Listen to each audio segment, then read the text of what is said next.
अस्सलाम वालेकुम। मेरी एंट्री और सजावट देखकर आप समझ गए होंगे ये शादी का व्लॉग है। जी, मैं अपनी फ्रेंड की शादी में आई थी। काफ़ी दिनों बाद शादी में जाने का मौका मिला तो मैंने सोचा यहाँ का एक व्लॉग तो बनता है, घूमने का व्लॉग तो डालती रहती हूँ। यहाँ एंट्री करते ही मुझे मिला एक काम, जिस काम को करके मुझे बहुत खुशी हुई।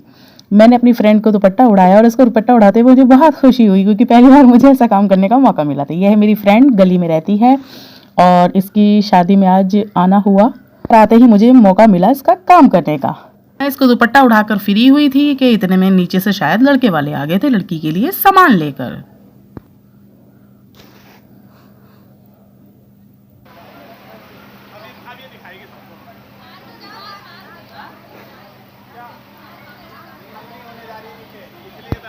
शादियों में आने के बाद यहाँ के नए नए रिवाज देखने को मिलते हैं। तो ये लड़के वाले आए हुए थे दुल्हन का सामान लेकर, शायद निकाह की तैयारी हो रही थी। वैसे मैं बहुत शादियों में गई हूँ अपनी फैमिली की, परिवार की, भाई की, लेकिन आज तक मैंने निकाह नहीं देखा किसी का। शायद यहाँ पे देखने को मिल जाए, इंशाल्लाह कोशिश तो करूँगी। ये दुल्हन का सामान आया था, ये दुल्हन के सारे रिश्तेदार थे। मुझे नहीं पता कौन क्या था, मुझे नहीं पता, बस मुझे अपनी फ्रेंड से मतलब था। और बाकी सारे यहाँ पे स्टेज पर फोटो खींच खींच के जा रहे थे और यहाँ पर इनके रिश्तेदार बैठे हुए थे। ये सारे रिश्तेदार थे। समुदाय भवन था हमारे घर के पास ही है और हमारी गली के पास क्या ही घर था लड़की का जहाँ रहती थी वो। लड़की का इंतज़ाम ऊपर किया गया था, लड़कों का इंतज़ाम नीचे था। तो मैंने सोचा थोड़ा सा ऊपर से ही व्यू दिखा दिया जाए यहाँ का, क्योंकि नीचे जाने का तो कोई फ़ायदा नहीं था। लड़कियों का इंतज़ाम ऊपर था तो मैंने थोड़ा सा वीडियो में ले लिया और साथ में मैंने अपने आप को भी दिखाया।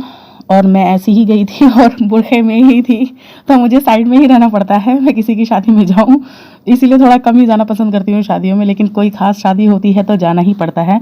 ये है मेरे भांजे के दोस्त की अम्मी और ये उनकी फूफियाँ मेरे भांजे के दोस्त की। तो ये सब भी गए थे, सब एक ही मोहल्ले से थे। तो वीडियो बनाने के बाद, बैठने के बाद इन लोगों ने हमारे लिए टेबल लगाई, क्योंकि इन्हें पता था मैं साइड में बैठ के खाना खाऊंगी। तो उन्होंने कहा चलो खाला, हम आपके खाने का इंतज़ाम करते हैं। ये सारे बच्चे मेरे भांजे के दोस्त थे, इन्होंने खाने का इंतज़ाम करा, टेबल लगाई। इन्होंने मुझे खूब चिढ़ाया भी, यूट्यूब पर हमारी यूट्यूबर खाला आई हैं। अभी मैं खाना खाने बैठी ही थी कि इतने में वहाँ से शोर आने लगा, निकाह के लिए आ गए, निकाह के लिए आ गए। तो मैंने कहा खाना तो बाद में खाते रहेंगे, कोई बात नहीं, चलिए लाइव निकाह देखते हैं, क्योंकि मैंने लाइव निकाह कभी देखा नहीं है। मैंने कहा देखूँ जैसा सोशल मीडिया पे दिखाते हैं वैसा निकाह होता है या कैसा होता है, क्योंकि हमारे परिवार में निकाह होता है तो बिल्कुल सुन्नत तरीके से होता है, ऐसा कुछ भी नहीं होता। तो मैंने कहा देखें यहाँ का निकाह कैसा होता है, अलग अलग रिवाज देखने को मिलते हैं। तो यहाँ पर तो इतनी भीड़ लगी हुई थी, सारे एकदम से आ गए थे, फोटोग्राफर वाले, रिश्तेदार, सब के सब पहुँच गए निकाह के टाइम पे। और मौलाना साहब यहाँ पे निकाह पढ़ाने आए थे। ये मौलाना थे, अल्लाह जाने रिश्तेदार थे, मैं ये नहीं कह सकती, मुझे नहीं पता, बस मैं निकाह देखने चली गई थी। तो यहाँ पे तो इतनी भीड़ थी, लेकिन मैंने कहा खैर देख के तो मैं मानूंगी।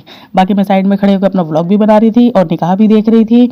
तो मैंने फर्स्ट टाइम किसी का लाइव निकाह देखा, लेकिन ये तो निकाह वैसा बिल्कुल नहीं था जो सोशल मीडिया पे दिखाते हैं। मतलब सोशल मीडिया पे झूठ दिखाते हैं क्या, निकाह तो ये नॉर्मल ही किया इनका, बिल्कुल भी वैसा नहीं था।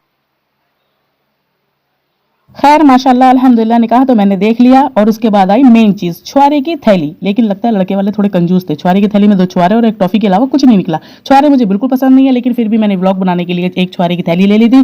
मेरी बाजी को छुआरे पसंद है, उन्हें मैंने दे दिया। मैंने कहा तुम खाओ इसे और खुश रहो, मुझे तो व्लॉग के लिए चाहिए था, वो मैंने ले लिया और व्लॉग में डाल दिया। उसके बाद ये सारे लड़के वाले बैठे हुए थे साथ में और रात काफ़ी हो गई थी। हमने खाना वाना खाया और हम लोग वहाँ से निकले। ये जानने वाली मिली, इनसे मैंने दुआ सलाम करी और मैं फिर घर के लिए निकली, क्योंकि रात काफ़ी हो गई थी। फिर यहाँ से कोई सवारी नहीं मिलती घर तक जाने के लिए।